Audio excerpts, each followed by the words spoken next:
Last night, we met with a room full of parents and their little children, and our hearts were literally aching with the stories that we were hearing, the parents, and what we've heard from the children themselves.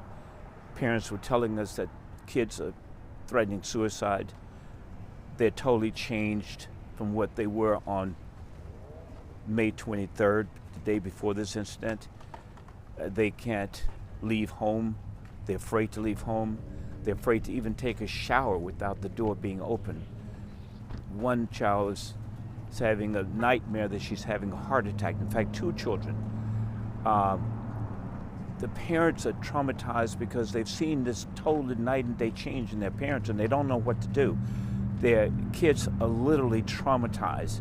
One child was at school, in a new school, and the mother was called to come pick him up because he had wet himself.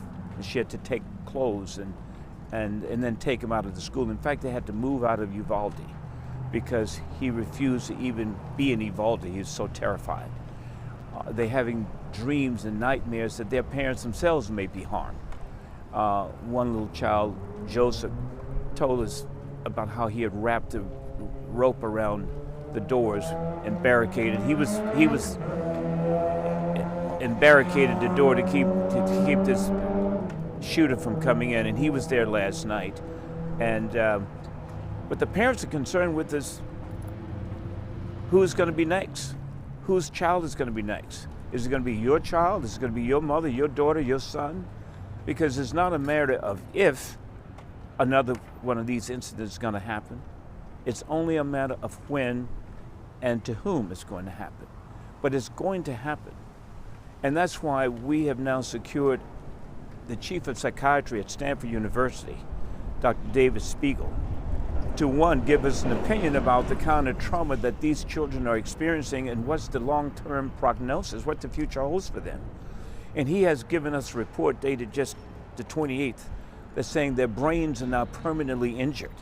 The brain is a physical organ just like the leg or the knee, and it's now permanently injured because when you undergo this kind of stress, the brain releases stress chemicals that then causes the brain to be injured.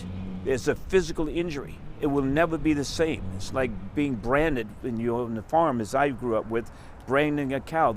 That mark is always on their brain. And now they need therapy. He's going to conduct therapy with them and then lay out a program for future therapies going in the future.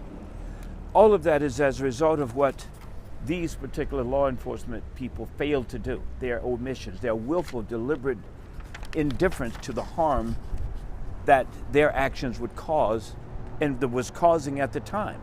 So we're here to serve with our process server a courtesy copy of this $27 billion lawsuit that is seeking two things. One, compensation to take care of all of these children in this class action. These are all the survivors, everyone who was in the zone of danger, everyone who was in the classroom trying to survive, seeing the dead bodies, hearing the shots, hearing the screams, hearing the radio from the law enforcement not coming in, even though they were begging, come help us. So this lawsuit is seeking compensation for all those people in that zone of danger, plus is seeking policy changes. They want to see changes in the police department, changes in the school district that's going to guarantee their safety all the way through their lives when they're in the public arena, when they're at school. So we're here to serve a courtesy copy of the first the Uvalde Police Department itself, along with the Lieutenant Mario Pargas. You know Mario Pargas, he was out on his phone walking in and out while he was listening to this child reporting that there were dead bodies around. He went outside of the building, went into the park, came back, and then went out again. He totally showed a deliberate indifference to their suffering and their pain when they were trained to go in.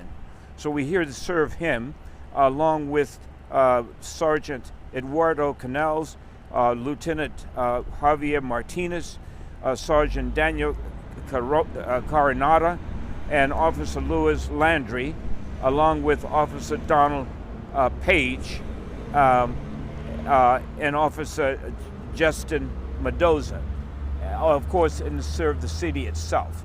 And what I would like to do, Mr. Lalo Castillo was there last night to relate what you heard the parents talk about as they were packed in, telling us through their tears and their pain as to what they've experienced with their children. Well, it's it's a difficult situation because we don't realize the pain that these parents are going through. These children will be marked and injured forever if they don't get the proper care, and that's the important thing. A lot of parents don't want to get involved, and they see their children running, playing, just being normal, not realizing that, the consequences that, come after a few years, and that's very important. But the children are really just, I feel sorry for them, and unless you've lost a child, you don't understand what these families are going through, not only the ones that were here, but the ones that had experienced this, that attended the school. And so it's a very sad situation, but I'm glad that this law firm is taking this action and representing some of these families. And Attorney Vic, tell them what you heard the parents saying last night. I can just reiterate what you said earlier, Charles. We heard the parents literally crying out for help. That May 24th situation left an indelible mark on the kids and the parents. I mean, they're both traumatized by that incident, and we're here to try and right that wrong. It should not have happened, all right? It could have been prevented. And when you stop and think about the number of law enforcement officers who were on site, in earshot of what was going on, and they were standing around talking about who's going to make the first move. So I think some changes need to be brought about, and we're here to see that it's done. Yeah, so this lawsuit is about three things. One, the value of our kids. The law enforcement agencies, Daniel Defense, didn't care about the value of our kids.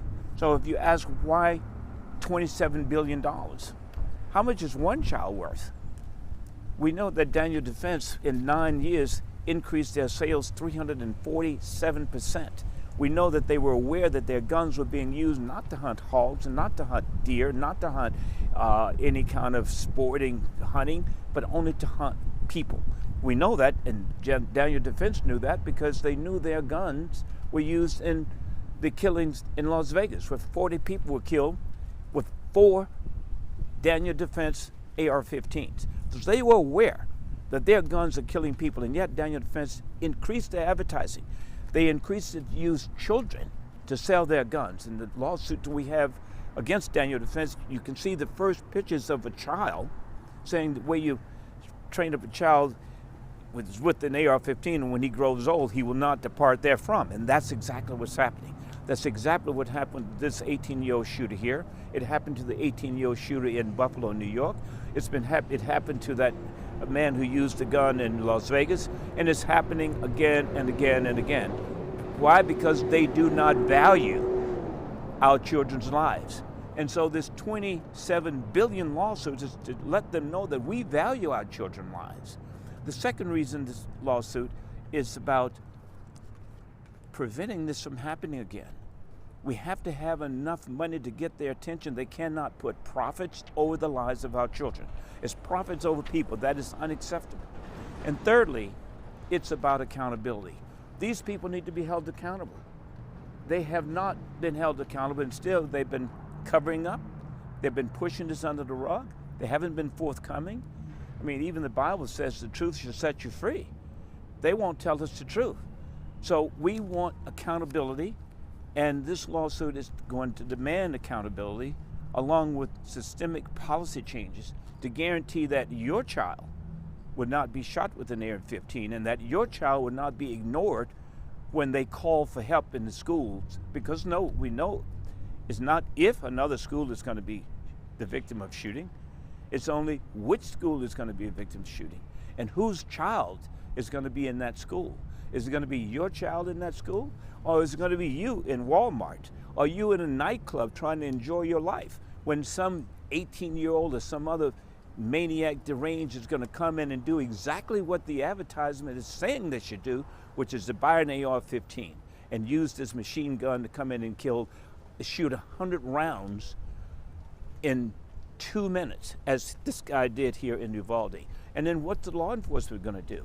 They're going to come in and wait 77 minutes before they come to your help. This is unacceptable. This is un-America. This is against our constitutional principles. This is against the Constitution that says we all have a right to life and a right to liberty and a right to safety.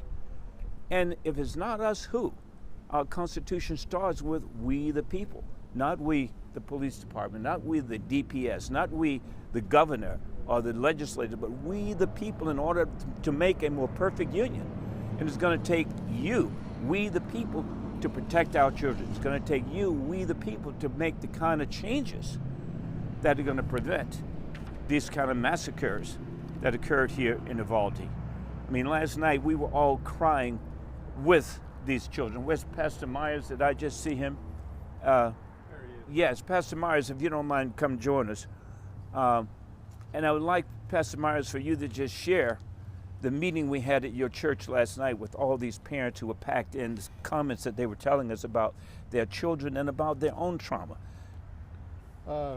Last night at 3835 East Main here in Uvalde, families of the children that survived this massacre, I don't know if you can call it survive, because they are traumatized.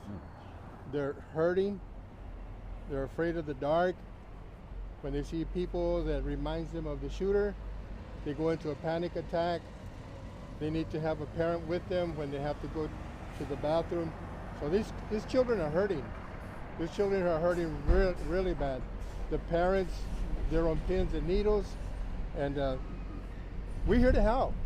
We're here to stand with them. I can't even put myself in the place of those that actually lost a child. I don't know that void. I don't know that pain. I don't know that hurt.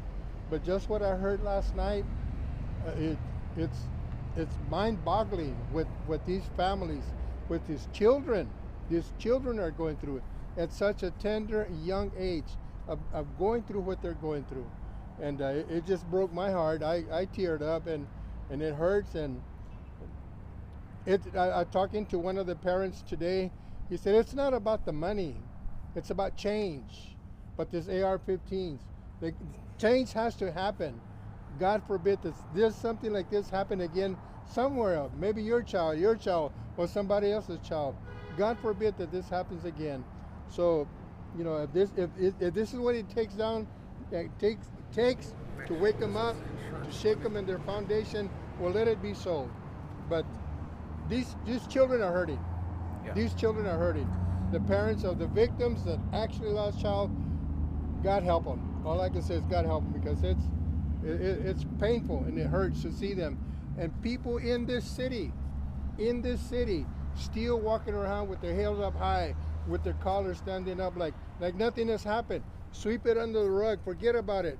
People are saying, get over it, get over it. Everybody, life is death, death is life. Yeah, but these were not natural causes. These children were massacred. Calling 911, send the police. The police right outside the other door. Nothing, absolutely nothing. So yeah, change needs to take place today, not tomorrow, today. Yes. Seguro que sí. Anoche, ahí en nuestra iglesia 3835 East Main, había un grupo de familias de niños que salieron pues, de esta tragedia. Estos niños están tramados hasta el fundamento de sus almas, oyendo a los padres hablar de lo que están pasando, cómo se sienten cuando salen a comer o andan haciendo mandados, quehaceres. Estos niños, mira una persona que los recuerda de este joven que mató a los niños, se asustan, luego se quieren ir para su casa porque no pueden. Y oyendo a los padres hablar de sus hijos, cómo se sienten, cómo están, tiene que haber cambio. Ahora, aquí en la ciudad hay personas que todavía se andan parando el cuello como que son algo importante, cuando ahí en la escuela de la RAB, por más de una hora, estos oficiales hicieron nada para proteger a estos niños. Tiene que haber cambios. Si se llega a este punto de multar estas agencias, que se haga. Pero algo tiene que pasar. Algo tiene que pasar. Decías algo de que no se trata del dinero, sino de que... Yes, uno hablando ahorita, como una media hora, hablando con un joven, me dijo, no se trata del dinero. No se trata del dinero, se trata de agarrando la atención para que haya cambio ya ahorita. No están haciendo esto para beneficiarse del dinero, están haciendo eso porque quieren cambio. El cambio se necesita ahorita. All right. Mr. Bonner, looking at the list of people that you're representing, it's a long list of people that you're representing, but there's 21 families that aren't on there. Is there a reason that the victims' families aren't on this lawsuit? There's no reason. We're here to represent anyone who contact us. There are many families who have lawyers, but any family who does not have lawyers, we are here to help them and to support them and to represent them. In fact, we've had clients sign up since yesterday. We're meeting with some clients and families in a few minutes when we leave this press conference, when we finish serving the scoundrels here at City Hall. We will be meeting with more clients. They're signing up every day because people are hurting and their children are hurting and they don't know what to do and there's no one helping them. So that's why you see the list here, but this list is growing every day. Vic, did you want to say? Let us not forget about the culpability of Oasis Outback. Yes. Oasis Outback, which is right down the street, has very unclean hands in this particular situation. There's no way in the world they can justify selling anybody 2 AR-15 assault rifles with multiple rounds of ammunition within a week's period of time. What are you going to do with this gun? All right? What are you going to hunt with these guns? It should have raised a red flag for them. They were concerned about making a profit on that AR-15, those 2 AR-15s that they sold to this guy. There's no way in the world they can justify that. Secondarily, in our lawsuit against the gun manufacturer, I want you all to take a close-up of this ad that's been run on social media about the gun manufacturer that clearly shows a young child sitting with an AR-15 assault rifle. And on These that are point, the kind of ads that the gun manufacturer is putting on social media. and if you look at this is directly from Daniel Defense, and you look at the date. The date of this ad is May 14th, 2022. And guess what happened barely 2 weeks later? This is what we're here to combat. All right? We're here to fight for the citizens of this town. And we're going to make some changes. We're going to be responsible for making some changes. And I understand that fight. I remember specifically at a city council meeting that you attended at the Civic Center, Nikki Cross, guardian to Uzziah, who was killed in that classroom, she said she'd never heard of this lawsuit. Is there a reason that you didn't at least reach out to the 21 families to let them know this is what we're doing, this is our mission, this is our creed? Is there a reason why you didn't make those contacts? Very true. No, you did a report, and this was all public. And we said at that time that we only had, I think, maybe 3 families at that time, that any family who wanted to reach out to us, please do so. As attorneys, we cannot solicit clients, and we don't solicit clients. We represent people who come to us. There are many of these families you're mentioning, they have attorneys. And if they have attorneys, ethically, we can't contact them. So all we're letting everyone know that we are servants, just like Pastor Myers. I mean, from day one, when I met Pastor Myers, we had no clients. We were just out there cleaning up the graves, cleaning up the debris from around the memorial here in the park.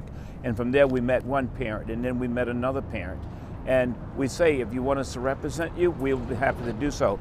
These are the people, all of this list of parents have come to us. They sign up with us, they go online to our website. Sandra, my legal assistant, talks to them on the phone. Any of those parents that you are referring, if they don't have attorneys, please call us. My phone number is 415-601-0268. That's the law offices of Bonner & Bonner. The other Bonner is my son, and also you can go to our webpage, bonnerlaw.com. You can also contact my co-counsel, Mr. Vic Bonner. You can give him your contact information. Yes, it's Vic Bonner. My phone number is 832-433-6565. My email address is vicbonneresq@gmail.com. And by the way, I'm out of Houston, Texas. So you've got a Texan here, all right, on the scene, ready to represent you. Okay? Yeah. Give us a call and we can be of any assistance to you. We're here to help. And my email, incidentally, is charles@bonnerlaw.com. And again, we don't want to leave any victim behind. Anyone who is in the zone of danger, any parent who is on the school premises, any child who is in the school, any janitor, any teacher, any cafeteria worker, any bus driver who was there, who was loading on these bleeding kids who were dying and had been there for over an hour bleeding, waiting for help.